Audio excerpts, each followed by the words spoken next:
और कोई भी कार्य असफल नहीं होता, या असफलता कुछ भी नहीं होती जीवन में। ऐसे ही जो तुलनात्मक रवैया होता है, वह सफलता और असफलता का पायदान बनता है।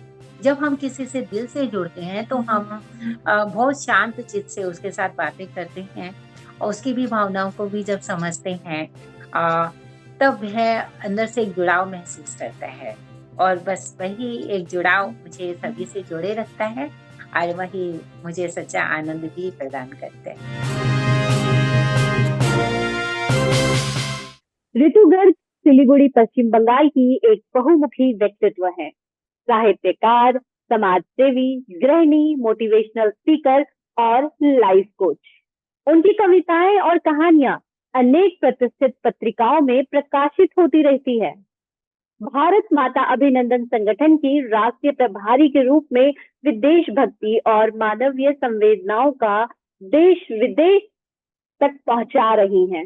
अपनी सादगी, संवेदनशीलता और कर्म निष्ठा के कारण वे समाज में प्रेरणा का प्रतीक बन चुकी हैं। नमस्कार मैम, स्वागत करते हैं आपका। जी नमस्कार, बहुत बहुत जी धन्यवाद मुझे आमंत्रित करने के लिए। जी, ऋतु गर्ग जी, आपके जीवन के बारे में जानना बहुत जरूरी है। जब आपकी कहानी जानने से पहले तो हम जानना चाहेंगे कि ऋतु गर्ग का जन्म कहाँ हुआ, कहाँ से वो बिलोंग करती हैं और कहाँ से उन्होंने अपने जीवन की शुरुआत की है। तो थोड़ा उस पर प्रकाश डालिए। जी, मैं रितु गर्ग सिलीगुड़ी पश्चिम बंगाल से हूँ। क्योंकि मैं शादी के उपरांत यहीं पर रह रही हूँ तो यही मेरी पहचान है और मेरा जन्म स्थान हरियाणा है और वहीं पर मेरी शिक्षा दीक्षा हुई है। और मैं अभी एक, जैसा कि आप जानते ही हैं, मैं एक सफल गृहिणी, मोटिवेशनल स्पीकर, समाज सेवी, साहित्यकार हूँ और मुझे बहुत अच्छा लगता है। अच्छा, आपने दो कल्चर को एक साथ देखा है। अभी आपने अपने वक्तव्य में बताया कि आप हरियाणा से बिलोंग करती हैं, तो आपकी परवरिश जो हुई है वो हरियाणा से हुई है। दो जी। संस्कृति को आपने एक साथ जिया है, दो परंपराओं को जिया है, दो व्यवहार अलग हो जाते हैं। अगर पश्चिम बंगाल की बात की जाए तो आप हरियाणा से बंगाल का सफर जो है, क्या वो ऐसे ही तय हो गया या घर वालों की परमिशन से शादी हुई? आपने बताया शादी के बाद आप वहां पहुंची, तो घर वालों की परमिशन से हुआ था या लव मैरिज किया आपने? नहीं, ये मेरी अरेंज मैरिज रही और मैं लकी हूँ कि मेरी फैमिली, जो मायके साइड की फैमिली थी, यहाँ से भी बिलोंग करती है और वहाँ से भी। तो एक ऐसा तारतम्य में हुआ कि जब मेरी एंगेजमेंट हुई तो हमें भी नहीं पता था कि ये लोग भी हरियाणा से बिलोंग करते हैं। तो मेरी एंगेजमेंट के बाद मुझे पता चला कि जहाँ पर मेरी शादी हो रही है वो लोग भी वहीं के हैं जहाँ से मेरा मायका है। अच्छा। अच्छा, रितु जी, हम जानना चाहेंगे कि सिलीगुड़ी जैसे सांस्कृतिक शहर में आप रहती हैं अब, तो उसका आपके व्यक्तित्व पर क्या प्रभाव पड़ता है? देखिए, पूरा का पूरा व्यक्तित्व हमारे पर्यावरण पर निर्धारित है और हम्म।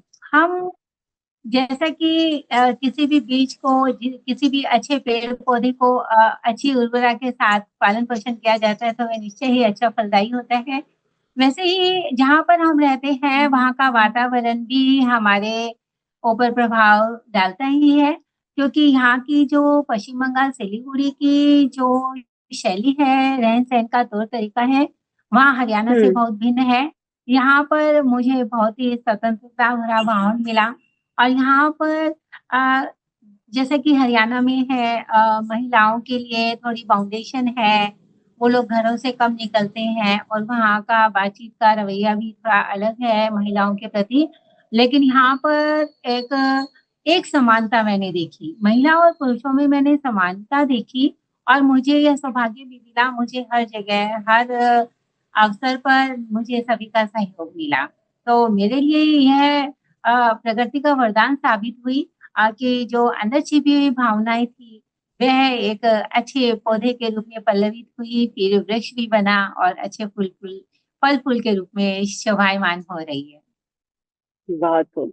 अच्छा, ये बताइए कि बचपन में आपने सोचा था कि आप एक दिन साहित्य और समाज सेवा दोनों में अपनी इतनी ऊंची पहचान बनाएंगी?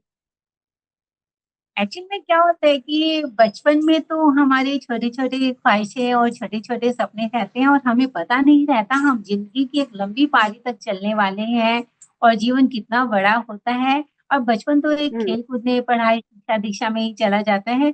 तब तक हम लोग इतना ऊँचा नहीं सोच पाते कि हम लोग भी कभी बड़े होंगे और इस एज तक पहुँचेंगे और हमें क्या करना है और क्या होगा। यह सब प्रकृति पर आधारित होता है, हम ईश्वर में विश्वास करते हैं और यह ईश्वर की अनुकंपा ही होती है और हमारे जीवन में बहुत परिवर्तन आते हैं और कब क्या होगा कुछ बातें हमें भी नहीं मालूम होता और वैसा ही मेरे साथ हुआ, गॉड गिफ्टेड है काफ़ी चीज़ें। अब आप इंजॉय कर रही हैं अपने इस प्रोफेशन को? जी, एकदम। आ, रितु जी, आप गृहिणी हैं। गृहिणी होना अपने आप में एक बहुत बड़ी जॉब है। इसके अगर ये काम करते रहे ना, घर के काम करें, तो व्यक्ति के पास खुद के लिए समय नहीं होता। लेकिन गृहिणी होते हुए भी आपने अपने सपनों को सं- सजाया है, संजो के रखा कि आपको अपने सपनों को पूरा करना है, आगे बढ़ाना है। तो इसमें आपका साथ किसने दिया, कैसे आप ये मुमकिन हो पाया? जी, एकदम, एकदम सही पूछ रहे हैं आप क्योंकि सबसे पहले तो हमारी लाइफ में जैसे ही शादी होती है तो सबसे पहले हमारे पति का योगदान रहता है, बहुत महत्वपूर्ण भूमिका है। बशर्ते हम हम्म। अपने जीवन में उनको उतना सम्मान दें, उनकी बातों को भी महत्व दें। तो हमारी कहीं भी पर भी यात्रा जो रहती है जीवन की यात्रा और पारिवारिक सहयोग के बिना अधूरी है। जब परिवार का साथ तभी मिलता है जब हमारा भी पूर्ण समर्पण और उनके साथ सम्मान भाव बना रहे। तो मेरे पति का मुझे पूरा सहयोग मिला, मेरे बच्चों का, मेरे सास-ससुर का मतलब पूरी फैमिली का मुझे सपोर्ट मिला क्योंकि जब हमारे भाव अच्छे रहते हैं तो सामने वाले के भाव निश्चित तौर पर अच्छे हो ही जाते हैं। एक्चुअल में मैंने जब देखा कि जैसा कि आप जानती हैं कि मैं भारत माता अभिनंदन संगठन से जुड़ी हूँ, तो मैंने देखा कि महिलाएं कुछ करने की तो इच्छुक रहती है मगर उनका बौद्धिक विकास नहीं उस स्तर पर नहीं है। और जिसकी वजह से मैंने देखा कि काफी महिलाएं हैं वो घर को व्यवस्थित नहीं कर पाती हैं, घर के वातावरण को सौम्य नहीं बना पाती हैं। और फिर दूसरा मैंने देखा कि मैं काफी जैसे कि मेरे 3 बच्चे हैं और मैं एक सफल गृहिणी मानती हूँ क्योंकि आज बच्चे सक्सेस भी हैं और घर का वातावरण भी बहुत ही सौम्य और बहुत ही सुखद है। तो इसलिए जब भी मुझसे काफी महिलाएं मिली, कह सकते हैं कि लड़कियां मिली जो डिवोर्स ले चुकी थी, लेकिन मेरे संपर्क में आने के बाद, मुझसे बात करने के बाद उन्होंने फिर से अपनी गृहस्थी बसाई और जब वो अपने बच्चों को लेकर आती है और कहती है कि मेरी वजह से उनकी गृहस्थी सुखी है, तो मुझे बहुत अच्छा लगता है। तो काफ़ी टिप्स ऐसे होते हैं जिनको हम फ़ॉलो करके या जिनको बताकर उनको मानसिक रूप से हम तैयार कर सकते हैं। जब मानसिकता अच्छी होती है, तो रिश्ते अपने आप ही सुखद हो जाते हैं और वह सुखद भविष्य की नींव भी रखते हैं और घर का वातावरण भी सौम्य बनाते हैं। जब मैंने देखा कि मेरे विचारों से, मेरी बातों से लोगों को प्रेरणा मिल रही है और वो अपने जीवन को अच्छा बना रहे हैं, तो मैंने फिर जैसे कि कहते हैं ना, जिस चीज़ में हम लोग चलने लगते हैं, तो प्रकृति भी वो वैसे ही रास्ते बना देती है। तो मैं एक सर्टिफाइड पेरेंटिंग कोच हूँ। मैंने परीक्षित जौनपुत्र से जी से उनसे भी मैंने काफ़ी कुछ सीखा है, जैसे कि उनकी ऑनलाइन क्लासेस होती हैं, तो उन्हीं से मुझे सर्टिफ़िकेट भी दिया गया और मेरी योग्यता के लिए। बहुत खूब। अच्छा, आप कई लोगों की परिस्थिति में बुरी परिस्थिति में काम आती हैं। व्यक्ति कहीं फंस जाए तो उसमें आप उनकी मदद करती हैं क्योंकि आप एक अच्छी लाइफ कोच हैं। सो आपके जीवन में सबसे बड़ा संघर्ष कौन सा रहा और आपने उसे कैसे पार किया? जी, एकदम बहुत ही अच्छा प्रश्न आपने किया है। देखिए सबसे बड़ा संघर्ष एक महिला के जीवन में तब शुरुआत हो जाती है जब उसकी शादी होती है। क्योंकि 2 माहौल से परस्पर मिलन होता है। हम लड़कियाँ भी अलग माहौल से परवरिश होती है उनकी तो वो उस घर में आती हैं और उनके जिस घर में जिस ससुराल में वो आती है तो वहाँ के लोगों के लिए भी एक अलग व्यक्तित्व को अपनाना भी उनके लिए भी एक संघर्ष ही होता है, क्योंकि एक-दूसरे को समझना पड़ता है, एक-दूसरे को समय देना पड़ता है और बहुत सारी ऐसी बातें हैं यदि हम धैर्यपूर्वक चले तो यह बहुत ही सुखद रास्ता प्रतीत होता है। लेकिन जीवन का नाम संघर्ष भी है और जीवन यदि हम चाहें तो उसको आनंद धाम में भी परिवर्तित कर सकते हैं। यह मेरा खुद का अनुभव है। बिल्कुल। और किसी भी परिस्थिति को संघर्ष नहीं मानो, उसको उसको विचलित नहीं होते हुए धैर्यपूर्वक यदि हम चलते हैं तो वह आनंद धाम बन जाता है। बताइए कि परिवार और समाज सेवा में संतुलन बनाना कितना चुनौतीपूर्ण होता है? जी। सबसे पहले मैं ये कहूँगी कि मैं इसे चुनौतीपूर्ण नहीं मानती। यदि हम अपने कर्तव्य पथ पर चल रहे हैं और कर्तव्य परायणता ही हमारी चलने की सीढ़ियाँ होती है।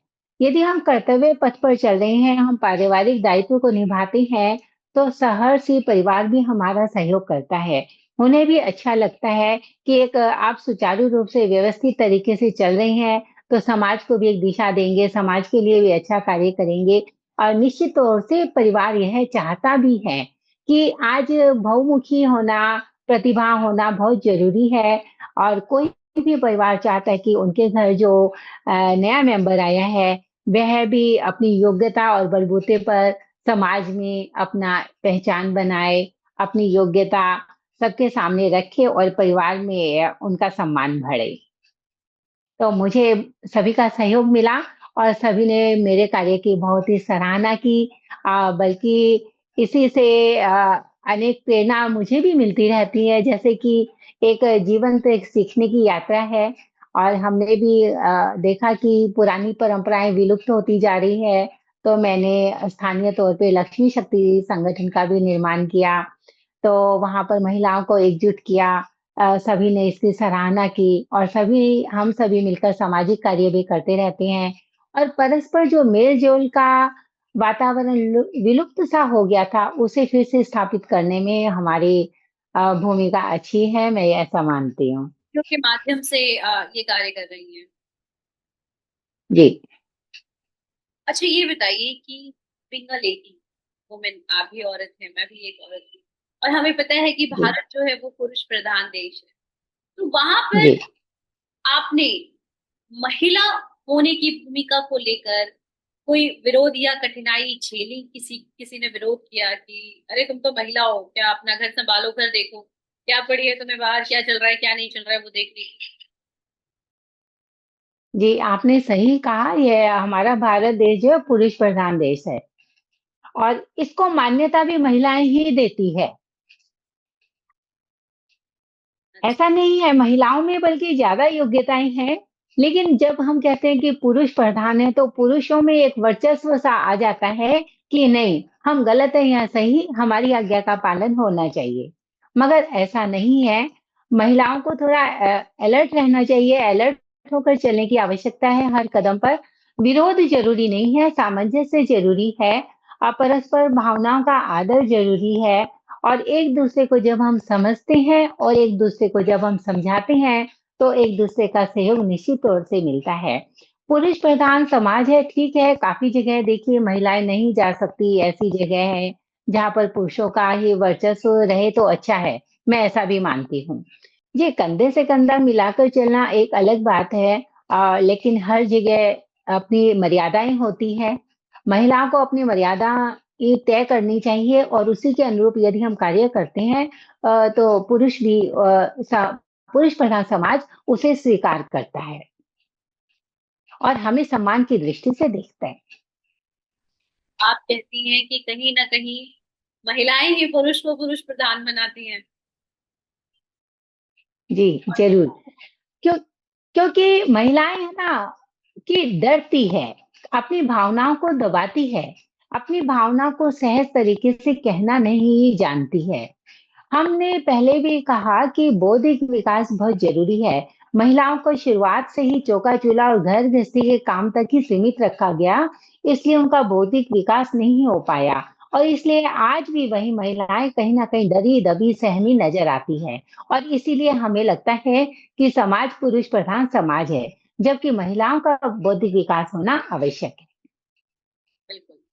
अच्छा, एक सवाल है आपसे कि आप अपना सकारात्मक सोच अपने जीवन में कैसे लागू करती हैं? क्योंकि बहुत पॉजिटिव सोच है आपकी, सो कैसे इसको लागू की? जी, आप सही कहते हो। हम एक्चुअल में क्या होता है कि हमें स्वयं से भी ऊपर उठकर सोचना चाहिए। जब हम स्वयं के स्वार्थपूर्ण रहेंगे, जब तक हम सुखी जीवन नहीं जी सकते। कहीं-कहीं हमें परोपकारी, दया भाव, मैत्री भाव, सद्भावना मन में रखनी चाहिए। और जब हम अच्छे भाव मन में रखेंगे तो वही भाव हमारी पॉजिटिव एनर्जी बनती है और वो हमें ऊर्जा देती है, हमें अच्छे कार्य के लिए प्रेरित करती है। और जब हम अच्छे कार्य के लिए प्रेरणा मिलती है हमें ईश्वर से, तो हमारा दिमाग, हमारा शरीर नकारात्मक बातों से दूर रहता है और जब हमेशा अच्छे कार्यों के लिए दिल, दिमाग, शरीर चलता रहेगा और अच्छे कार्यों के लिए आपको मन में ललक बनी रहेगी कि हमें ये करना है, हमें कुछ अच्छा ही करते रहना है। और जब अच्छे की भावना मन में रहेगी तो हम सकारात्मक निश्चित तौर पर रहते हैं, क्योंकि हमारे मन में किसी के लिए गलत विचार नहीं आते, किसी के लिए बुरा नहीं सोचते, किसी के लिए किसी का हिस्सा लेने की नहीं सोचते, बल्कि हम सोचते हैं कि हम क्या कर दें कि वह सदा सुखी रहे सामने वाला। जब ऐसे भाव हम लाते हैं तो ईश्वर की अनुकंपा हमेशा सदैव साथ रहती है।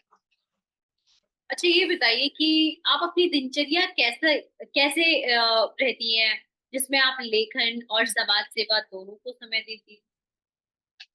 जी, देखिए वही 24 घंटे सभी को मिले हैं। उसका किस तरह से हम निर्धारण करते हैं, किस तरह से हम दिनचर्या व्यवस्थित करते हैं, किस समय समय का हम समायोजन करते हैं और यदि हम समय को मेरा ऐसा मानना है कि समय बहुत कीमती है, गया हुआ समय वापस लौट कर नहीं आता। हमें प्रत्येक क्षण, प्रत्येक पल, प्रत्येक मिनट का हमें संचय करना चाहिए और हमेशा उसको अच्छे से प्रतिपादित करना चाहिए।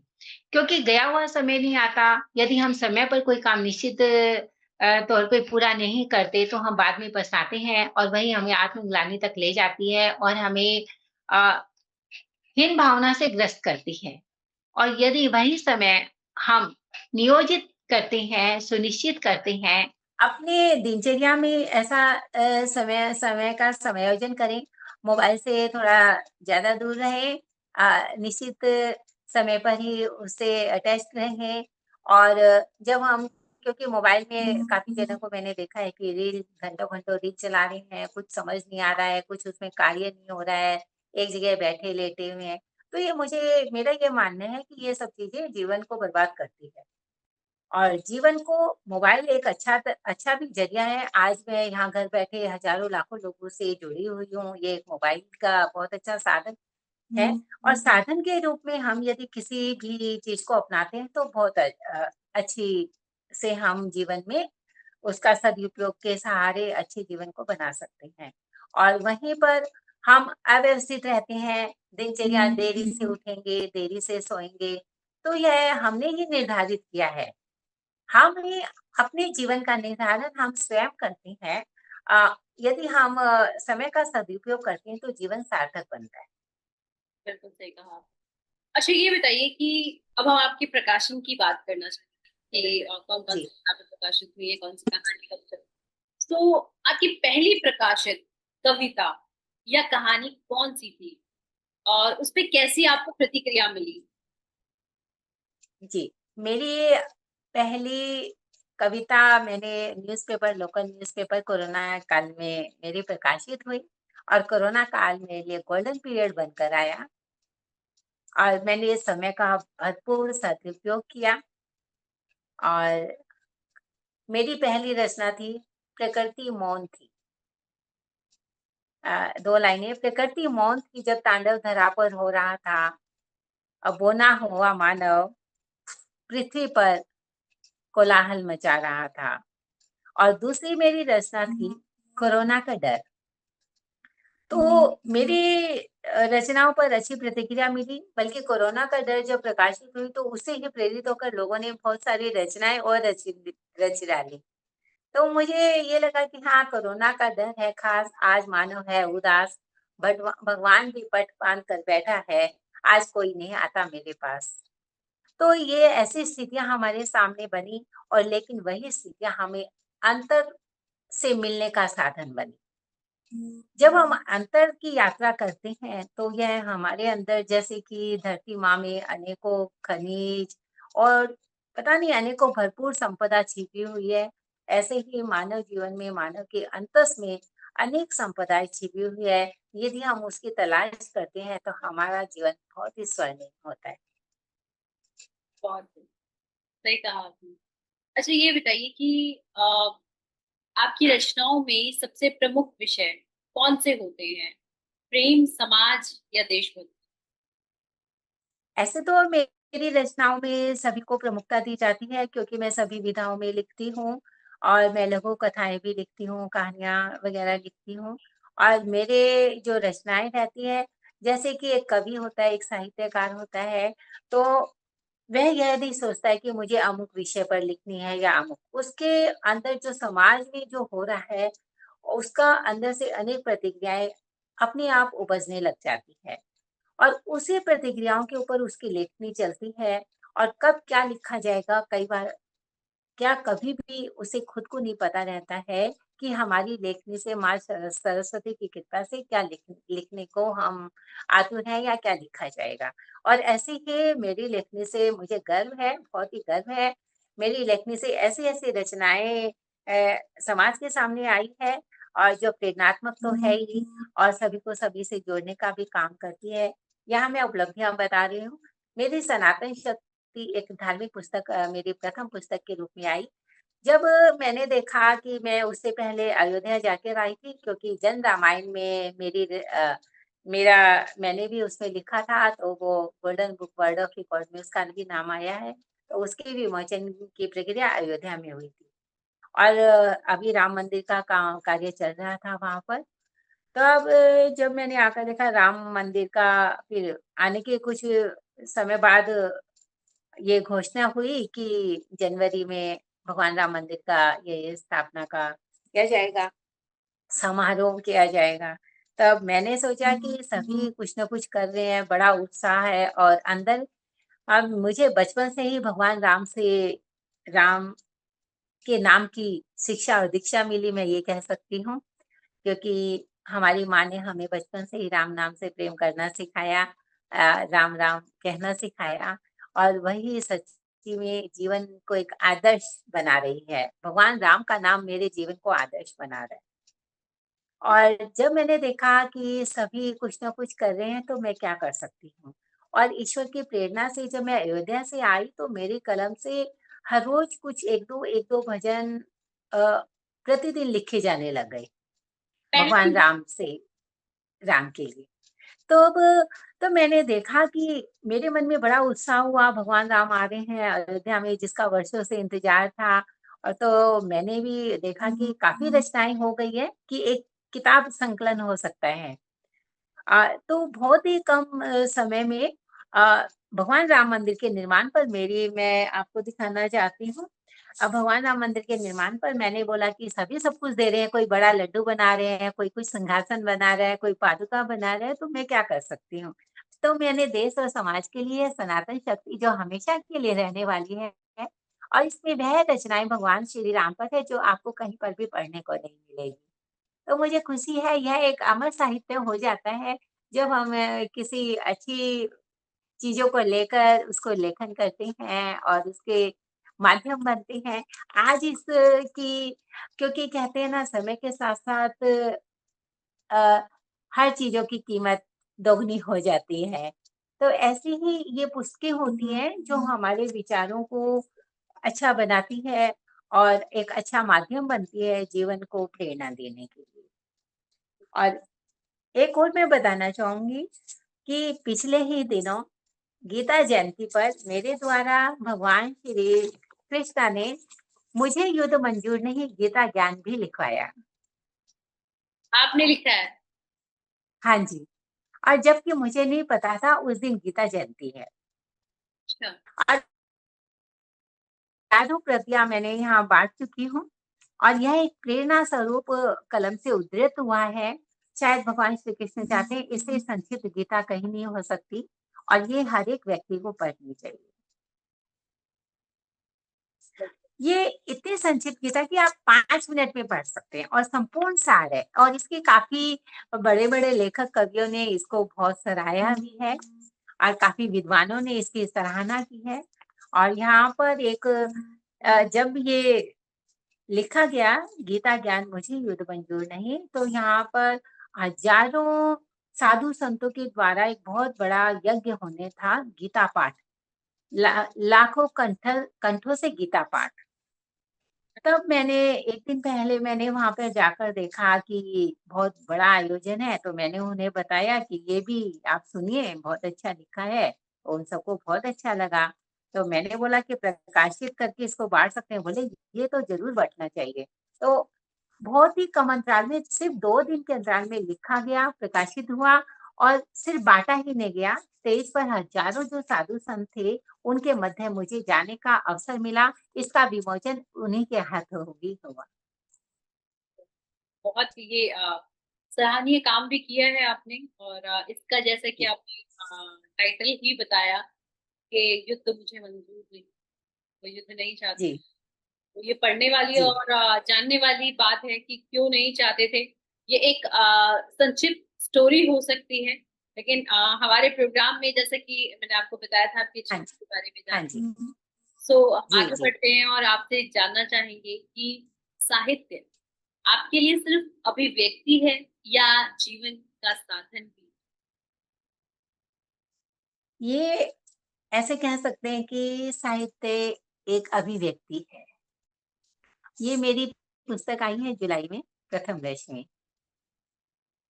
और ये भी लोगों की बहुत सराहना पा रही है और इसे लोग दिवाली गिफ्ट के रूप में भी मुझसे ले रहे हैं।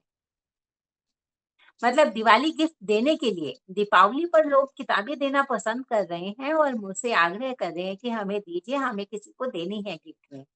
तो मेरे लिए यह बहुत ही भावुक करने वाली चीज़ें हैं और यह एक अभिव्यक्ति ही कह सकते हैं क्योंकि जब तक पाठकगण नहीं होंगे, पढ़ने वाले नहीं होंगे, तब तक यह एक साधन नहीं बन सकता है।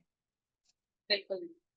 क्योंकि सभी लेखक बनना चाहते हैं और प्रकाशित जल्दी से जल्दी बुकों को प्रकाशित करवाना चाहते हैं, लेकिन उसमें लिखा भी वही जाना चाहिए जो पढ़ने योग्य हो, जिसको जिससे प्रेरणा मिले जिससे किसी के जीवन सुगम बने। बिल्कुल सही। और मैं हाँ जी, और ऐसी एक लाइब्रेरी सभी के घरों में होनी चाहिए, जहाँ पर अच्छी बुकों को खरीदा जाए और पढ़ा जाए, अध्ययन के प्रति रुचि होनी चाहिए। मोबाइल में हम लोग घंटों-घंटों व्यतीत कर देते हैं सभी की निरर्थक बातों से और इसकी अपेक्षा यदि हम किताबों को अपनाएँ तो हमारा ज्ञान वर्धन होगा और सुसंस्कार भी मिलेंगे और घर की व्यवस्थाएँ भी अच्छी होगी और बच्चे भी वहीं से संस्कार पाते हैं जब देखते हैं कि बड़े जो करते हैं, बच्चों को सिखाना नहीं पड़ता, वो देख के वही करने लग जाते हैं, ऐसा मेरा मानना है। बड़े बच्चे जो होते हैं वो अपने माता पिता का प्रतिबिंब ही होते हैं, बता देते हैं कि जी, माता पिता कैसे हुए। जी एकदम। अच्छा ये बताइए कि क्या आपको किसी लेखक या कवि ने विशेष रूप से प्रभावित किया? नहीं, ऐसा एक्चुअल में मेरा जीवन बहुत ही जानने के लिए काफ़ी कुछ है सभी के पास। यदि हम लोग कभी भी बैठते हैं तो घंटों-घंटों ऐसे होता है कि क्या छोड़े और क्या बताएँ। मैंने जब स्कूल की किताबों में ही जितना साहित्यकारों, लेखकों को पढ़ा बस उतना ही पढ़ा। उसके बाद मैंने धार्मिक किताबों का ज़्यादा अध्ययन किया है। अच्छा, धार्मिक किताबों हाँ में जी। कौन-कौन सी किताबें आपने पढ़ी हैं? जैसे रामायण है, गीता है और कल्याण पत्रिका हमारे घर पे हमेशा ही आती थी और कल्याण पत्रिका मेरी मार्गदर्शिका रही है और मेरे जीवन के उत्थान का बहुत प्रमुख योगदान है कल्याण पत्रिका में। जैसे अखंड ज्योति है, मैं गायत्री परिवार से भी जुड़ी हुई हूँ। तो ऐसी कई काफ़ी पत्रिकाएँ हैं जो हमें अच्छी दिशा दिखाती है। हमें प्रेरणा देती है। उनको पढ़ने से ज्ञानवर्धन होता है, हमें पता चलता है कि हमारे ऋषि-मुनियों ने क्या-क्या किया, क्या-क्या खोज की, कैसे तपस्वी थे और किन चीज़ों को अपनाकर उनकी तपस्या सफल हुई और काफ़ी आध्यात्मिकता की तरफ मेरा रुझान है। अच्छा ये बताइए कि वर्तमान में सोशल मीडिया लेखकों के लिए कितना मंच बना है? आप इसे कैसे देखती हैं? जी, ये कहते हैं ना आवश्यकता आविष्कार की जननी है और आज आवश्यकता है सोशल मीडिया की, क्योंकि वही प्रचार का भी माध्यम है, तो वही सीखने का भी माध्यम है। बिल्कुल। उसी के ज़रिए हम हज़ारों लोगों से भी मिलते हैं और मैं खुद स्वयं इतने सभी वरिष्ठ साहित्यकारों से इस सोशल मीडिया के माध्यम से ही जुड़ी और मुझे बहुत कुछ जानने और सीखने को मिला। मेरी पहचान भी वहीं से बनी और जब हम किसी भी प्लेटफ़ॉर्म से जुड़ते हैं, तो काफ़ी कुछ जानने को मिलता है और मुझे लगता है ये बहुत ही अच्छा माध्यम है और मंचों से जुड़ना चाहिए और यही वो प्लेटफ़ॉर्म है जो एक-दूसरे से जोड़ते हैं। एक-दूसरे की यदि आलोचना करते हैं, तो हमें उसमें सुधार की गुंजाइश दिखती है। और यदि हम सभी को पढ़ेंगे तो हम जानेंगे कि कैसा लिखा जाना चाहिए, कैसा पढ़ा जाना चाहिए और क्या आज समाज की अवधारणाएँ हैं, क्योंकि जो समाज की अवधारणाएँ हैं, वो ये अनेक मंचों के माध्यम से लेखक लिखते हैं और जिनको पढ़कर हम लोग अपने अनुभव शेयर करते हैं एक-दूसरे से और हमें पता चलता है कि काफ़ी चीज़ें विरोध नहीं की जाती चीख कर चिल्लाकर, लेकिन एक कलम, एक तलवार होती है, उसके माध्यम से हम समाज में एक परिवर्तन ला सकते हैं, दशा और दिशा का निर्धारण कर सकते हैं। बिल्कुल, सही कहा आपने। अच्छा आपको लगता है कि आज का साहित्य पहले की तरह गहराई रखता है? कहीं-कहीं देखिए जी कमी भी है सभी लेखक बनने की होड़ में लगे हुए हैं। उन्हें बस जो भी समझ आता है वो लिख देते हैं, प्रकाशित हो जाता है और सिर्फ़ बातों का लिखना ही लेखक नहीं बनवाता है। उसमें गहन चिंतन मनन, अध्ययन, काफ़ी चीज़ें जुड़ी रहती है और तब जाके एक अच्छा लेख, अच्छा साहित्य समाज के सामने आता है। और कोई भी 1 मिनट में कुछ भी नहीं होता है, हम लोग भी मुझे पढ़ने का और लिखने का बचपन से ही शौक रहा है। तो वह किस रूप में सामने आएगा यह मुझे भी नहीं मालूम था। यह तो एक ईश्वरीय लीला होती है, लेकिन मेरा यह कहना और मानना है कि निरंतर कार्य करते चले जाइए, अच्छा भाव रखिए, अच्छे मन में सद्विचार रखिए, तो वह ईश्वर हर पल हमारे साथ रहता है। बहुत खूब। अच्छा ये बताइए कि जब कोई पाठक अपनी रचना से जुड़ता है, तो वो कैसा महसूस करता है? मतलब कैसी फीलिंग आती है? क्योंकि आप बहुत ही अच्छा महसूस करता है, क्योंकि जो उसके स्वयं को भी नहीं पता रहता है काफ़ी समय में तो कि 1 मिनट में भी एक रचना लिखी जाती है मेरे द्वारा तो, 2 मिनट में भी लिखी जाती है, बस ऐसे ही मतलब बहुत कम समय में भगवान मुझसे लिखवाता है और इसलिए मुझे कभी भी जो रचनाएँ होती है या कुछ भी होती है, बल्कि लघु कथा तो फिर भी हम सोच कर लिख सकते हैं, लेकिन एक साहित्य दर्पण एक ऐसा है उसमें सोचा नहीं जाता, वो तो माँ शारदे की अनुकंपा से ही होता है। अच्छा क्या आपने कभी अपनी कविताओं में आत्मकथात्मक भावनाएँ जोड़ी हैं? जी हाँ, मेरी अधिकतर रचनाओं में मेरे ही कथ्य हैं, जो मेरे जीवन को भी परिलक्षित करते हैं और काफ़ी जन के मेरे पास फ़ोन भी आते हैं, वो शायद उससे मेरे जीवन को जोड़कर देखते हैं, मेरी रचनाओं के माध्यम से और वो कहीं न कहीं उन्हें भी प्रेरणा मिल रही है और वो जब मुझे फ़ोन करके बताते हैं कि आपसे मुझे प्रेरणा मिली, आपकी रचनाओं के माध्यम से प्रेरणा मिली। एक मेरा यूट्यूब चैनल है ग्रीनर फ्यूचर हैप्पी पेरेंटिंग, उस पर भी मैं छोटे-छोटे टिप्स पेरेंट्स के लिए देती रहती हूँ। तो उसके माध्यम से भी काफ़ी लोगों का जीवन खुशहाल बना है, काफ़ी लोगों ने अपने जीवन को अच्छा बनाया है घर का परिवेश अच्छा बनाया है बहुत ही सुखद वातावरण सामने आया है और मुझे उनके वीडियो, उनके फ़ोन आते हैं, तो मुझे लगता है कि हाँ, यदि हमारा जीवन मिला है, तो हमें अच्छे कार्य ज़रूर इस धरती पर करके जाने चाहिए। बिल्कुल। अच्छा ये बताइए कि क्या आपने देशभक्ति पर लिखी आपकी कौन-सी ऐसी रचना है, जो आपको बहुत ज़्यादा प्रिय है?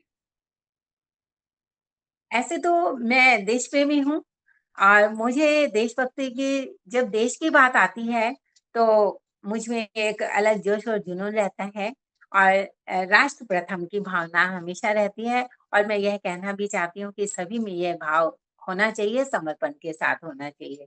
और कभी भी कोई भी रचना जब देश प्रेम की होती है, तो मुझे बहुत ज़्यादा अच्छी लगती है। चाहे वह फ़िल्मी गाने हों देशभक्ति के, चाहे मेरी रचनाएँ हों, चाहे किसी और की रचनाएँ हों। और ऐसे ही मेरी एक रचना है और ऐसे तो मैं हर विषय पर लिखती हूँ, महिलाओं के लिए देशभक्ति के लिए, जीवन के ऊपर, शिक्षा के ऊपर और अध्यात्म के ऊपर। तो मेरी हर तरह से रचनाएँ आपको पढ़ने को मिलेगी और काफ़ी तो रचनाएँ आपको समसामयिक विषय पर भी मिलेगी। जैसे कि प्रथम रश्मि जो मेरी किताब है इसको लोगों ने बहुत सराहा है क्योंकि ऐसे अनेक अनछुए पहलुओं को इसमें लिखा गया है, जो आज तक किसी रचनाकार ने नहीं। ऐसा क्या है इसमें? तो इसीलिए मैं तो सभी पाठकों से बल्कि दर्शकों से कहूँगी कि पाठक बनिए और यह तो मेरी अमेज़न पर भी उपलब्ध है प्रथम रश्मि और इसे पढ़कर और एक संग्रहणीय बुक है ये। जब ऐसी किताबें घरों में रहती है, तो निश्चित तौर पर यह मार्गदर्शिका बनती है और यह लिखी भी इसीलिए गई है कि हर बच्चे की एक प्रेरणा स्वरूप उनको किताब चाहिए होती है, क्योंकि हमेशा अभिभावक वह नहीं बताते हैं, वह नहीं उनको ज्ञान दे पाते हैं, उनको वह प्रेरणा नहीं दे पाते हैं जो उन्हें चाहिए होती है। तो ये निश्चित रूप से यहाँ के हमारे स्थानीय काफ़ी अ, प्रिंसिपल्स लोगों द्वारा सराही गई है और अनेक रचनाओं का भी उन्होंने बहुत भव्य रूप से गुणगान किया है कि वास्तव में इनको सिलेबस में भी लाया जाना चाहिए। बहुत खूब। इसका मतलब ये बहुत ही तो इम्पोर्टेंट रचना में जी, से है और बहुत ही खास है। जी। एकदम मैं कहूँगी कि और आने वाली किताबों का भी ऐसे ही आप लोग को इंतज़ार रहेगा, क्योंकि वो जो आने वाली किताब है ना वो भी बहुत ही पेरेंटिंग पेरेंटिंग टिप्स के ऊपर है और बहुत ही अच्छी जल्दी आने वाली है। क्या आने वाली है? कुछ-कुछ किताबों के नाम बताइए जो हम आने वाले समय में ऋतु गर्ग जी की रचनाओं में वो टाइटल, वो बुक्स देखेंगे। जी, जी। अभी तो देखिए मैं बता नहीं सकती जब तक प्रकाशित नहीं हो जाती है आने वाली बुक का नाम, तो आने के बाद ही आप लोग के सामने लाऊँगी। जैसे कि आपने पहले देश डिस्क्लोज प्रेम नहीं की करना कविता चाहते। के जी, जैसे कि आपने कहा कि देश प्रेम की कविता मैं एक आपके सामने मैं पढ़ना चाहती हूँ। देश प्रेम की अलख जगाने हम तो निकले हैं, मातृभूमि पर पुष्प चढ़ाने हम भी निकले हैं। सभ्यता और संस्कृति जिसकी पहचान है, बलिदानों की गाथा जिसके हर कण में है। देश सेवा के फूल खिलाने हम भी निकले हैं, कन-कन पावन इसकी रज मस्तक पर रखते हैं। वीरों ने जो खून बहा, उसको हम नमन करते हैं। मातृभूमि के रखवालों का वंदन करते हैं। देश प्रेम की अलख जगाने हम भी निकले हैं। वीरों की कुर्बानी को याद किया करते हैं, उनकी ऋणी हम बच्चों को बतलाया करते हैं। शीश कटे धरती पर कैसे खून बहा था, निज देश की खातिर उन्होंने कैसे जख्म सहा था। प्राणों से ऊपर कैसे निज देश धर्म प्यारा था, कैसे उन्होंने देश पर न्यौछावर सर्वस्व किया था। मातृभूमि के गद्दारों को कैसे उन्होंने ललकारा था, मातृभूमि की आन बान को कैसे शीश पर धारा था, पावन पवित्र मातृभूमि को वंदन करते हैं। इसकी गौरव गाथा का हम वर्णन करते हैं। इसकी गौरव गाथा का हम वर्णन करते हैं। गंगा सरस्वती गोदावरी जहाँ पर बहती है, भारत माँ की गोदी में सर्वस्व अर्पण करते हैं। देश प्रेम की अलख जगाने हम तो निकले हैं। बहुत खूब। भारत माता की जय। रितु जी, ये बताइए कि भारत माता अभिनंदन संगठन से आपका जुड़ाव कैसे हुआ? जी, काफ़ी मेरी इच्छा थी कि मुझे भी कुछ सामाजिक सेवा से, सामाजिक कार्यों से जुड़ना है तो शायद ईश्वर ने मेरी यह प्रार्थना मंजूर कर ली। तो भारत माता अभिनंदन संगठन के संस्थापक अध्यक्ष जी, आदरणीय पीडी मित्तल जी का मेरे पास फ़ोन आया कि ऐसे-ऐसे संगठन की शुरुआत हुई है, तो थोड़ा-सा जुड़ना है। ये जो सम्मान पत्र है, ये बस आपको सिर्फ़ वितरण करने हैं। तो मैंने कहा कि मुझे तो समय नहीं मिलता है क्योंकि सास-ससुर की सेवा, सास की सेवा और घर कार्य, बच्चे इत्यादि, इत्यादि ऐसे। तो मैंने काफ़ी टाल-मटोल की, लेकिन उनका लगातार फ़ोन आता ही रहा, "बस कुछ नहीं करना, आपको ये सम्मान पत्र है संगठन के, ये आपको जो है थोड़ा-सा वितरण करने हैं अपने स्कूलों में या जहाँ पर भी आप सामाजिक लोगों को ये देना है।" तो फिर कहा कि कुछ नहीं है और उन्होंने मुझे सम्मान पत्र वहाँ से भिजवा दिए। तब उन्होंने भिजवा दिया तो मैंने अपने पति से कहा कि ये तो अब संगठन के सम्मान पत्र आए हैं, ऐसे थोड़ा-सा पहले जब मेरा सामाजिक कार्य का से मेरा कोई जुड़ाव नहीं था और मैं कभी ज़्यादा बाहर भी नहीं गई। मैं बहुत लिमिटेड मेरी बातें रहती हैं और अनावश्यक बातें मेरे पास नहीं होती है किसी से करने के लिए। तो मेरा ये घर से घर तक ही था और किताबों से मेरी बहुत लगाव रहा मुझे। तो मुझे आवश्यकता ही नहीं महसूस होती कि मुझे समय व्यतीत करने के लिए कुछ अनदर पर्सन या अनदर कुछ चाहिए मुझे। तो उन्होंने सम्मान पत्र भिजवा दिए तो मैंने इनको डरते हुए कहा कि ऐसे सम्मान पत्र आए हैं। तो बोले ठीक है, कोई बात नहीं। सहज ही इन्होंने सहज ही उत्तर दिया। जबकि ये काफ़ी सामाजिक हैं और सामाजिक सेवाओं से अनेक संस्थाओं से जुड़े हुए हैं। तो मैंने सबसे पहला सम्मान पत्र मेरी सासू माँ को दिया और उनसे स्वीकृति भी मैंने ली कि मुझे ये और मम्मी बहुत खुश हुई और जैसे ही भारत माँ का नाम सुना तो उन्हें बहुत गर्व हुआ। बोले हाँ, करो ना अच्छा बात है, क्यों करो। तो मेरी शुरुआत मेरी सासू माँ के आशीर्वाद से हुई और फिर मैंने ऐसे ही थोड़ा-थोड़ा समाज से जुड़ना शुरू किया क्योंकि अंदर में प्रबल इच्छा थी मुझे सामाजिक कार्य करने हैं, समाज से जुड़ना है। तो मेरे लिए यह एक गोल्डन चांस के रूप में आया और ये मैं उस ईश्वर का आभार व्यक्त करती हूँ, भारत माँ का आभार व्यक्त करती हूँ, इस धराधाम का, भारत भूमि का मैं बहुत-बहुत आभार व्यक्त करती हूँ कि मुझे यहाँ पर जन्म मिला। क्योंकि मेरी शिक्षा-दीक्षा जहाँ से हुई, तो रगों में हमेशा देशभक्ति के गीतों को गुंजाया गया था और वह देशभक्ति के गीत मेरी प्रेरणा हमेशा ही रहे और इस प्रकार मुझे एक समुद्र में बूँद के समान मेरा भी एक समाज में मैं अपना योगदान मानती हूँ। मुझे ये बताइए कि इस संगठन के माध्यम से आपने किन राष्ट्रीय और अंतर्राष्ट्रीय कार्यक्रमों में भाग लिया? सबसे पहले मैं बताना चाहूँगी संगठन का उद्देश्य क्या है? संगठन का भारत माता अभिनंदन संगठन का उद्देश्य है 11 सितंबर को भारत माता अभिनंदन दिवस के रूप में पूरा राष्ट्र मनाए और यह 11 सितंबर वही 11 सितंबर 11 सितंबर को ही क्यों मनाया जाता है? हाँ। संगठन का गठन हुआ था उस दिन? जी, नहीं। 11 सितंबर को इसलिए मनाया जाता है क्योंकि इसी दिन स्वामी विवेकानंद जी ने शिकागो सम्मेलन में भारत की संस्कृति का परिचय पूरे विश्व को करवाया था और यह वही महान दिवस है जब भारत की संस्कृति का पूरे विश्व ने गुणगान किया और जय-जयकार की और तालियों से स्वागत किया। और जब पूरे विश्व ने भारत की संस्कृति और परंपराओं को अपनाया, तो हमारे देश में हमारी संस्कृति जो विलुप्त होती जा रही है, हम कह सकते हैं क्यों ना हम उसके जश्न के लिए एक दिन मनाएँ और यह 11 सितंबर ही है, जब हम दिवाली के त्योहार के जैसा इस दिन को हम मनाएँ। देशभक्ति से परिपूर्ण यह अनेक हमारी संस्थाएँ अनेक प्रदेशों में अपना कार्य अच्छा कर रही हैं।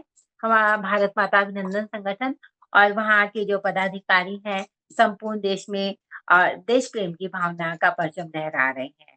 और वह दिन दूर नहीं, जब 11 सितंबर को स्वयं प्रधानमंत्री जी इसका उद्बोधन करेंगे क्योंकि हमारे पास अनेक प्रदेश और राष्ट्रपति जी के शुभकामनाएँ संदेश आते रहते हैं हर वर्ष।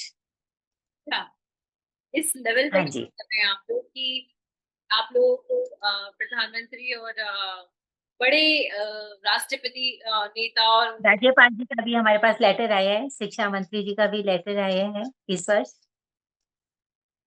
और उन्होंने बहुत सराहना की है, और हरियाणा के मुख्यमंत्री जी ने कहा है कि अगले वर्ष पूरा हरियाणा भी मनाएगा।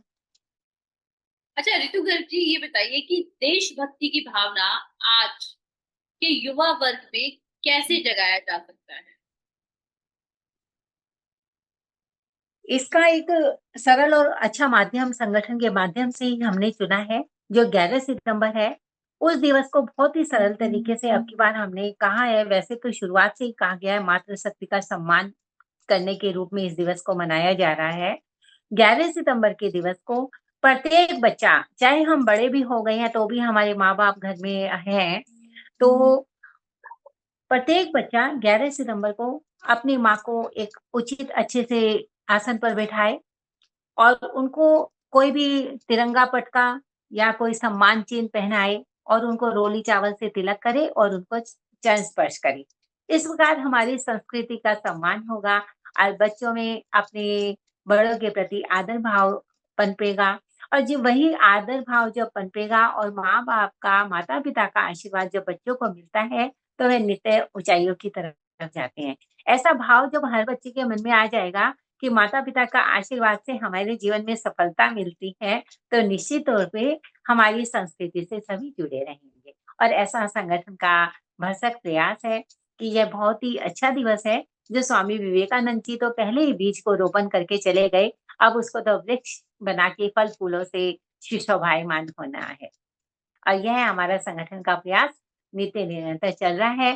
और आपको हम बता देते हैं, 26 दिसंबर बाल बलिदान दिवस के रूप में संगठन ने 2020 से ही मनाना शुरू किया, और बहुत ही कम समय में हमें सफलता हासिल मिली। 2022 में माननीय आदरणीय प्रधानमंत्री जी ने इसे वीर बलिदान दिवस के नाम से घोषित भी किया। अच्छा ये बताइए कि क्या आजकल महिलाएं जो हैं वो समाज सेवा में भागीदारी उन लोगों की बढ़ रही है, महिलाओं की बढ़ रही है समाज सेवा में भागीदारी? जी, एकदम निश्चित रूप से बढ़ रही है, लेकिन हम यहाँ पर 2 बातें यह भी कहना चाहते हैं कि समाज सेवा आजकल एक दिखावा हो गया है, जबकि यह दिखावा नहीं होके समर्पण भाव होता है। अ, कुछ भी करने को समाज सेवा नहीं कहा जा सकता। समाज सेवा घर से भी शुरू होती है, घर बैठकर भी होती है। घर यदि हम कैसे किसी शुरू में, होती है समाज सेवा, आप बता जी, सकती हाँ। हैं? जी, एकदम। निश्चित तौर से काफ़ी महिलाएँ ऐसी होती हैं, उनके मन में ये हीन भावना आ जाती है, हम घर से बाहर नहीं जा सकते, हम समाज सेवा नहीं कर पा रहे हैं, हमको तो घर से निकलने का ही टाइम नहीं मिलता है, हम क्या करें, क्या करें? और वो अपने आप को तनावग्रस्त बना लेती है। जबकि समाज सेवा का बहुत ही अच्छा तरीका है, आप घर में जो अपने सर्वेंट आते हैं, उनके प्रति प्रेमपूर्वक रवैया अपनाइए। उनको आप जो चीज़ खाते हैं, उनको भी थोड़ा-सा दीजिए। उनका उनका सम्मान कीजिए, उनसे अच्छी बातें कीजिए, जो आपके पास अच्छे गुण हैं, अच्छी चीज़ें हैं, उनसे वार्तालाप करके उनके जीवन को सँवारिए। यदि समय मिलता है तो निश्चित करें, सप्ताह में 1 बार 1 घंटा, आधी घंटा कहीं पर जाएँ, गोष्ठी इत्यादि करें, या सभी को सम्मिलित करें, अपने भाव या अच्छी धार्मिक पुस्तकों का उच्चारण करें, पठन-पाठन के द्वारा उनके सामने अपना पाठ रखें। तो वो जो अच्छे भाव उनमें आएँगे सामने वाले में, तो उनका मन थोड़ा शांत होगा, और वह अपने शांति का अनुभव करेंगे। यह भी एक समाज सेवा है। और यदि आपके पास धन है, काफ़ी चीज़ें हैं, अच्छी किताबें, जैसे कि गायत्री परिवार में सबसे निम्न रुपए, मतलब कम कीमत में, सबसे कम कीमत में इतनी अच्छी-अच्छी किताबें गायत्री परिवार में रखी जाती है, ₹2 से लेके 10, 15, 20 इत्यादि। तो वहाँ से किताबें लीजिए, आपके पास ₹50 हैं, ₹100 हैं, उनकी किताबें लीजिए, अच्छी जगह बाँटिए, और उनको पढ़ने के लिए दीजिए कुछ समय के लिए, फिर वहाँ से फिर से लेके दूसरी जगह दीजिए। तो काफ़ी ऐसे अच्छे-अच्छे कार्य हैं, जो हम लोग कम कीमत में भी हम समाज सेवा कर सकते हैं। आज लोगों में यह प्रचलन बढ़ गया है कि हम समाज सेवा कैसे करें, हमें तो करना है, चंदा नहीं आता है, कोई सहयोग नहीं करता है। तो यह धारणा हमें मिटानी चाहिए। समाज सेवा वही है, जब हम अच्छे भाव, अच्छे संस्कारों के साथ समाज में अपना व्यक्तित्व का भी निर्माण करे तो वह भी समाज सेवा है। यदि हम आजकल तो सोशल मीडिया का ज़माना है, छोटी-छोटी अच्छी वीडियो बनाइए, लोगों के बीच प्रेषित कीजिए, तो वो जब सुनते हैं तो मोटिवेशनल अ, उनको मोटिवेशन मिलता है, मोटिवेटेड होते हैं। तो ऐसे बहुत सारी चीज़ें हैं जो हम समाज सेवा के रूप में देखते हैं, जैसे साहित्यिक सेवा है। अपने लेखन के द्वारा हम अच्छे-अच्छे कार्य करके लोगों में दे सकते हैं। जैसे कि आपने देखा अभी मैंने गीता ज्ञान मुझे युद्ध मंजूर नहीं, मैंने खुद इसको प्रकाशित करवा के लोगों में वितरण किया और लोग इसका पठन-पाठन कर रहे हैं, तो एक यह भी समाज सेवा है। बिल्कुल, ये भी समाज सेवा में ही आता है। जी। अच्छा ये बताइए कि आप ग्रामीण क्षेत्रों की महिलाओं के सशक्तिकरण के लिए क्या संदेश देना चाहोगे? सबसे पहले तो मैं बताना चाहती हूँ कि ग्रामीण महिलाएँ बल्कि ज़्यादा सशक्त हैं। कैसे? वह मेहनत भी करती है, साथ में सामंजस्य भी बनाती है, साथ में संस्कृति का भी निर्वहन करती है, साथ में छोटों-बड़ों का सम्मान करती है, साथ में घर की व्यवस्थाएँ भी सँभालती है और साथ में अपने जीवन को भी अच्छा पोषण देती है। और जबकि ये धारणाएँ बल्कि हमारे शहरों में जो महिलाएँ रह रही हैं, वह आज अशिक्षित होती जा रही है, पढ़ लिख कर भी वह हम तो यही कहेंगे अशिक्षित इसलिए कहेंगे क्योंकि उनमें दिखावे की भावना ज़्यादा आ गई है और वह अपनी परंपरा, मान्यताओं को भूल रही है, स्वच्छंद जीवन जीना चाहते हैं, बड़े-छोटों से दूर रहना चाहती हैं, संस्कृति को नहीं अपनाना चाहती हैं। तो क्या सशक्त किसे कहेंगे? ग्रामीण महिलाएँ ज़्यादा सशक्त हैं। जबकि शहरी महिलाएँ अपने आप को विकसित बताती हैं, जबकि उनकी मानसिकता गौण है। अच्छा पर्यावरण पर्यावरण या शिक्षा के क्षेत्र में आपने कौन से उल्लेखनीय कार्य किए? पर्यावरण एक शुद्ध वातावरण है। मैंने पर्यावरण के क्षेत्र में मैं कहूँगी कि मैंने लेखन के माध्यम से ज़्यादा लोगों को जागरूक किया है।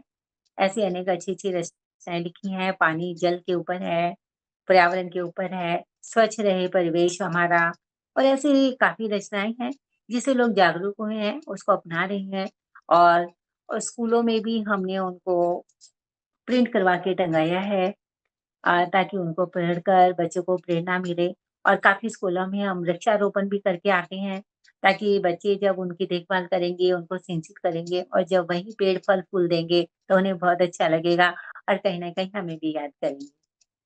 और शिक्षा के योगदान में मेरी मोटिवेशनल स्पीच रहती है।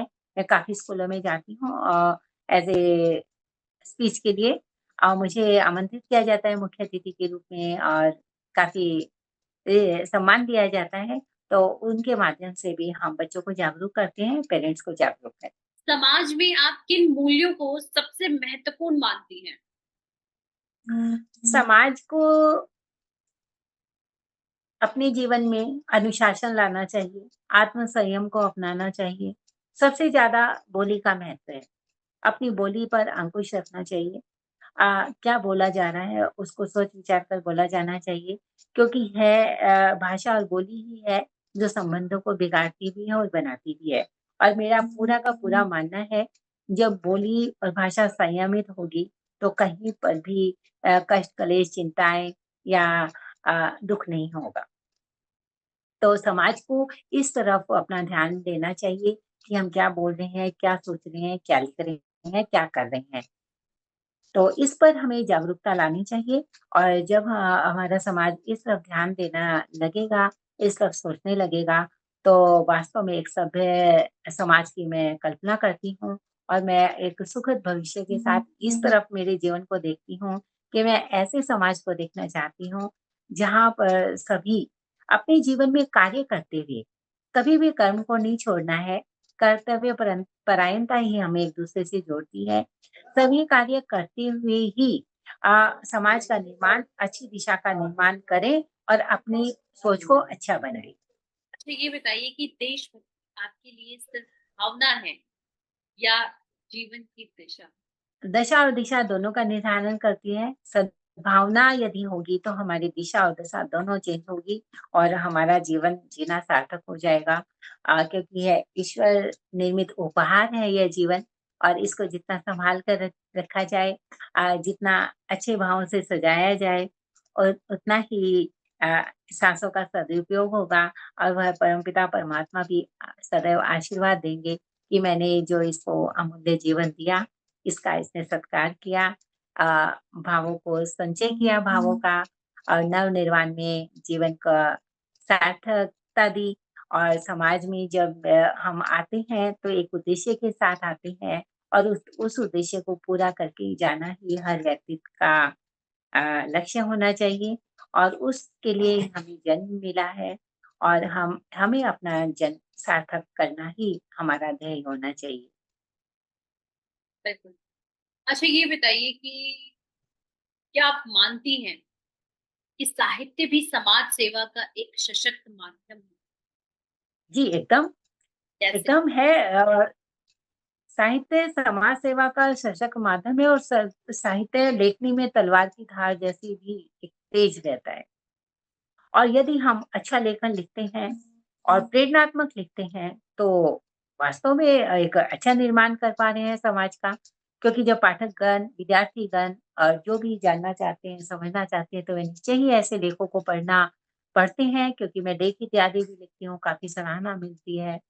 क्योंकि एक साहित्यिक सेवा के द्वारा, एक साहित्यिक सेवा है समाज की, जो जिसके द्वारा हम समाज का नव-निर्माण करते हैं। अच्छे लेखों के द्वारा समाज को जागरूक करते हैं। अच्छे लेखन के माध्यम से जब समाज को दिशा मिलती है, तो वह अपने जीवन में कुछ सुधार लाता है, और इस तरह भी यह समाज सेवा का ही कार्य करता है। बिल्कुल, सही कहा।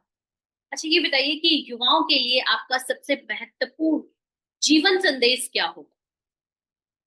जी, मेरा युवाओं के लिए यह संदेश है, सबसे पहले अपने माता-पिता का सम्मान करें, अपनी व्यवस्था खुद सँभालें, संयमित रहें, मोबाइल को जितना ज़रूरी हो उतना उपयोग में लाएँ, और अपने अध्ययन को बढ़ाएँ, पठन-पाठन में रुचि रखें, रचनात्मक कार्य करें, जिससे उनका जीवन अच्छा बनेगा। जी। अच्छा, क्या आप अपने जीवन में असफलता को भी एक सीख के रूप में देखती हैं? जी, एकदम। हर कदम, कौन-सी हर पल असफलता आपने देखी और आपने उससे सीख लिया? असफल एक्चुअल में असफलता कुछ नहीं होती। अ, हम जब धैर्य खो देते हैं, तो वह हमें असफलता लगती है। जबकि एक सफलता तो एक सीढ़ी है, सीढ़ी दर सीढ़ी चलते हुए जैसे हम छत पर पहुँचते हैं, ऊँचाई पर जाते हैं, तो यह एक असफलता नहीं है, यह तो एक सीखने का माध्यम है। जब हम कोई चीज़ करते नहीं है या नहीं कर पाते हैं, तो वह हमें एक सीख, अनुभव देकर जाती है, और उस अनुभव के द्वारा हम दूसरे पायदान पर पाँव रखते हैं, और कोई भी कार्य असफल नहीं होता, या असफलता कुछ भी नहीं होती जीवन में, जबकि हमें प्रेरणा देती है कि हमें और कठोर परिश्रम के द्वारा हमें जुनून के साथ इस कार्य को करना चाहिए। तो वह कार्य जब संभव हो जाता है, तो वही हमें सफलता लगती है, और हमें सफलता दिलाती है। अच्छा, सफलता की बात किया, तो आपकी नज़र में सच्ची सफलता की परिभाषा क्या है? एक सफल व्यक्ति, मतलब एक सफल आदमी कब सफल है, और एक औरत सफल अगर है, तो वो कब है? आपकी परिभाषा। जी, मेरी सफलता की परिभाषा यही है, यदि हमारे मन में आनंद है, उत्साह है, और शांति और धैर्य है, तो यही सफलता की सूचक है। सफलता की कोई परिभाषा नहीं होती है। सफलता को लोग सोचते हैं कि तुलनात्मक रवैया को सफलता मानने लगे हैं, कि अमुक व्यक्ति इस पायदान पर है, तो हम क्यों नहीं? और वो हम हैं, तो वो क्यों नहीं? और ऐसी जो तुलनात्मक रवैया होता है, वह सफलता और असफलता का पायदान बनता है। जबकि यह सफलता और असफलता कुछ भी नहीं होती। आदमी का मन का संतोष, धैर्य और शांति, सद्भावना ही सफलता की कुंजी है। और जब हम धैर्य के साथ हर चीज़ को अपनाते हैं, सभी के प्रति प्रेम और सद्भावना रखते हैं, तो वह हमारी निश्चित तौर से सफलता है। सफलता कोई समाज को दिखाने का दर्पण नहीं है, सफलता तो आंतरिक खुशी है। बिल्कुल। अच्छा, ये बताइए कि क्या किसी श्रोता या पाठक ने आपकी बातों से प्रेरित होकर अपने जीवन को बदला है? जी, निश्चित रूप से मुझे खुशी हो रही है मेरी बातों से और मुझे पढ़कर मेरी किताबों के माध्यम से और कविताओं के माध्यम से बहुत काफ़ी युवाओं ने मैं कहूँगी कि युवाओं को मार्गदर्शन मिला है। उन्होंने अपने जीवन को प्रेरित किया है और उन्होंने अपने जीवन का एक लक्ष्य भी चुना है और आज है बहुत ही सादगी के साथ अपने जीवन को बहुत अच्छा बनाकर जी रहे हैं। अच्छा, आपकी प्रेरणा देने की शैली इतनी प्रभावशाली कैसे बनी? क्योंकि आप प्रेरणा बहुत अच्छी देती हैं और प्रेरित इसमें के। जितना हमारी बातों में सच्चाई और सादगी रहेगी, वह सामने वाला इंसान जल्दी ग्रहण करेगा। यदि हमारे बातों में, हमारे विचारों में बनावटी और खोखलापन रहेगा, तो सामने वाले इंसान को समझ आ जाएगा कि ये सब कहने के और दाँत और दिखाने के और हैं। जब हम किसी से दिल से जुड़ते हैं, तो हम बहुत शांत चित्त से उसके साथ बातें करते हैं और उसकी भी भावनाओं को भी जब समझते हैं अ, तब वह अंदर से एक जुड़ाव महसूस करता है और बस वही एक जुड़ाव मुझे सभी से जोड़े रखता है और वही मुझे सच्चा आनंद भी प्रदान करता है। अच्छा, आपकी प्रेरणा देने की शैली जो है वो इतनी प्रभावशाली है, आपने बताया कि उसका कारण क्या है। तो भविष्य में आप समाज के लिए कौन सा बड़ा कार्य करना चाहोगे? मैं समाज के लिए सही सही में मैं पेरेंटिंग कोच के माध्यम से मैं अपने आप को स्थापित करना चाहती हूँ और कर रही हूँ और मैं आगे भी मेरा यह प्रयास है कि समाज का समूह समूह मेरे पास आए और मैं उनको प्रेरित करूँ, उनके जीवन को का मार्गदर्शन करूँ और उनके जीवन में वो खुशियाँ लाऊँ जिनसे अभी तक वो वंचित हैं। और काफ़ी चीज़ें ऐसी होती हैं जो हम साधन के माध्यम से नहीं चुन सकते, काफ़ी चीज़ें हमें आत्मसंतोष के माध्यम से भी चुननी होती है। यदि हम आए हैं और हम सभी के जीवन में वो खुशियाँ दे सकते हैं, तो मुझे लगता है इससे बड़ी समाज सेवा कुछ नहीं हो सकती। अच्छा, साहित्य और मोटिवेशनल स्पीकिंग के बीच में आप क्या समानता पाती हैं? देखा जाए तो सभी कुछ समानता ही है। मेरे सभी जितना भी लेखन है अभी तक का, सभी प्रेरणात्मक है। मेरी लघु कथाएँ कथाएँ भी प्रेरणा देती हैं और मुझे हक है और मुझे अच्छा लगा, अनपढ़ होना इत्यादि अनेक लघु कथाएँ ऐसी हैं जो हज़ारों लोगों द्वारा सराही जा चुकी। और जो मेरी जितनी भी रचनाएँ हैं, लोगों को उससे कहीं न कहीं प्रेरणा मिल रही। अच्छा, क्या आपने आने वाले वर्षों में युवाओं के लिए कोई विशेष कार्यक्रम या अभियान चलाने की योजना आप बना रही हैं? एकदम, हाँ जी। क्या? मैं प्रत्येक स्कूलों में जाकर उनका एक अलग से सेशन लेना चाहती हूँ जहाँ पर प्रत्येक युवा अपने पेरेंट्स के साथ आएँ हुँ। और असेंबली में या उनका जो हॉल रहता है, उसमें हम लोग 1 दिन का यह सेशन रखें कुछ घंटों के लिए और वह निश्चित रूप से मेरा यह मानना है कि वास्तव में उनका जीवन बदल जाएगा और ऐसे कार्य यथाशीघ्र अ, शुरुआत होनी चाहिए। अच्छा, जीवन की भागदौड़ में आप अपनी ऊर्जा और शांति कैसे बनाए रखती हैं? जहाँ दिखावा या छल-कपट या मन में व्यभिचार, दुराव नहीं होता है, तो वहाँ शांति होती है और जहाँ शांति होती है, वहाँ मैंने पहले भी कहा नव-निर्माण का पथ अ, आपके लिए ईश्वर प्रदान अच्छा, अंत में ऋतु गर्ग जी, आपका सपना भारत और समाज के लिए क्या है? और उसे पूरा करने की आपकी अगली योजना कैसे होगी? सबसे पहले तो मेरा सपना यही है कि 11 सितंबर को पूरा देश भारत माता अभिनंदन दिवस के रूप में देशभक्ति के देश प्रेम की भावना के रूप में मनाए और मातृशक्ति का अपने पूर्वजों का घर में सम्मान करे और यह 11 सितंबर पूरे दिवाली से भी ज़्यादा उत्साहवर्धक हो और जब सभी देश में रहने वाले प्रत्येक व्यक्ति जब देश से जुड़ेंगे, तो निश्चित रूप से वह देश के लिए अच्छा कार्य करेंगे। और हमारा यही भाव है कि देश का प्रत्येक बच्चा-बच्चा क्योंकि बहुत गुलामियों की जंजीर को तोड़कर हमारा देश आज़ाद हुआ है, ऐसे नहीं भूलना चाहिए और उन्हीं की देन है जो आज हम स्वच्छंद विचरण कर रहे हैं, स्वच्छंद बच्चों को जीवन दे रहे हैं, खुद जी रहे हैं। तो इतने कठिन यातनाओं को झेलते हुए जो वीरों ने देश को गुलामी की जंजीरों से आजाद करवाया, तो वह प्रत्येक क्षण हर बच्चे को, हर पेरेंट्स को घर में यह देशभक्तों की गाथाएँ सुनाई जानी चाहिए। देशभक्ति से ओत-प्रोत घर में प्रत्येक सप्ताह ऐसे कार्यक्रम रखे जाने चाहिए, ताकि बच्चों को पता रहे कि गुलामी की जंजीरों को तोड़ना कितना दुखद था और आज एक अच्छा जो जीवन जी रहे हैं, वह उन्हीं की देन है।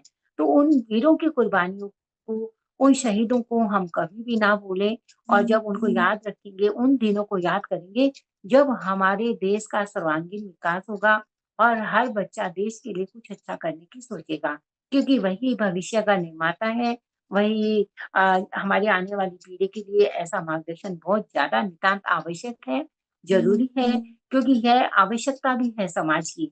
आज हमारे समाज में जो भी हो रहा है, वह बहुत ही अत्यंत दुखदाई है। मैं इसके लिए मुझे बहुत ही दुःख होता है, जब देश में गलत कार्य हो रहे हैं, देश को आगजनी, तोड़-फोड़, हिंसा और यौन शोषण इत्यादि अनेक कुरीतियाँ हैं, जो हमें बहुत जल्दी-जल्दी सामाजिक संगठनों से भी अनुरोध है, इस ओर कार्य करें और इन कुरीतियों को जल्दी से जल्दी देश से हटाएँ, ताकि एक सुखद भविष्य हम बच्चों को देकर जाएँ।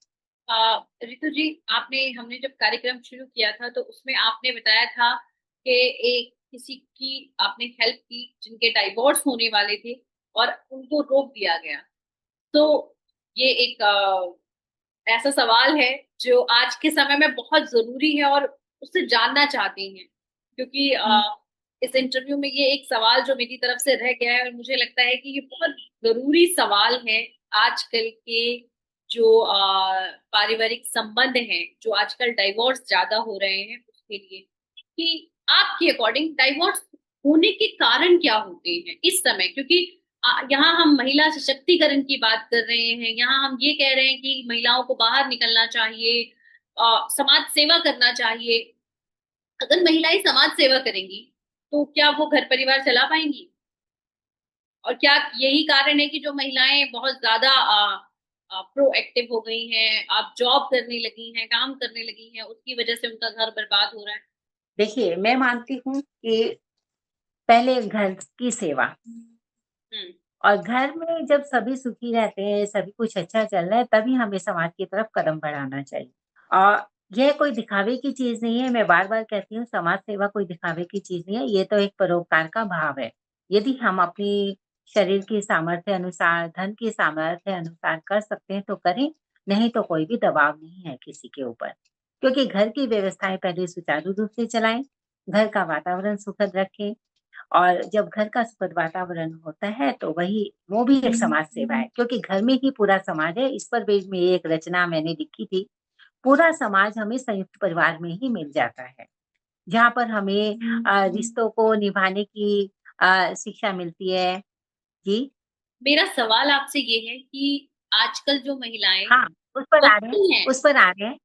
जी, जी, उस पर और आ वो रहे अपना हैं। परिवार नहीं अ, देख पाती, जिससे परिवार टूट जाता है, तो जी उसके हाँ, लिए तो क्या आप परिवार एक लाइफ को जी, लाइफ कोच भी हैं, तो उसके लिए नहीं, आपसे जानना नहीं, एक्चुअल में क्या हुआ है ज्योति जी, इसमें क्या हुआ है कि हम सिर्फ़ अपने बारे में आज के युवा सोचने लगे हैं। हम्म। उन्हें फ़र्क नहीं पड़ता कि उनके पेरेंट्स भी घर में हैं या उनसे जुड़े और भी रिश्ते हैं। उन्हें लगता है कि हम सुखी और वो दूसरों में सुख ढूँढने लगे हैं।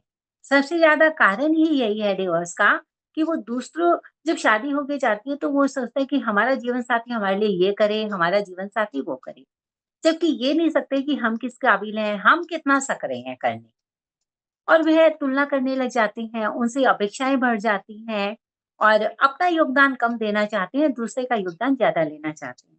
सहन शक्ति कम हो गई है, किसी की बातों को सम्मान नहीं देना जानना चाहते, किसी की सुनना नहीं चाहते कि वह बोल रहा है तो कहाँ तक सार्थक है, बोलने से पहले ही बातों को काटने लग जाते हैं। तो ये बात-बात में मैंने हर जगह कहा कि अपनी वाणी का संयम ज़रूरी है। आपने मेरे वार्तालाप में सुना होगा, वाणी का संयम बहुत ज़रूरी है और इसीलिए मैं जो मोटिवेशनल क्लासेस देती हूँ, ये पेरेंटिंग कोचिंग जो कराती हूँ, मेरे इसमें स्टेप बाय स्टेप है। इसमें हम हर तरह से उन्हें इतना सुगम रास्ता उन्हें दे देती हैं कि उन्हें अपना ही जीवन अच्छा लगता है, बल्कि पूरे घर का जीवन अच्छा बना देते हैं। ऐसे काफ़ी महिलाएँ मैंने ऑफ़लाइन काफ़ी महिलाओं के घरों को अच्छा बनाने में योगदान रहा है और निश्चित तौर से कोई भी कार्य ऐसा नहीं है कि डिवोर्स साधन नहीं है।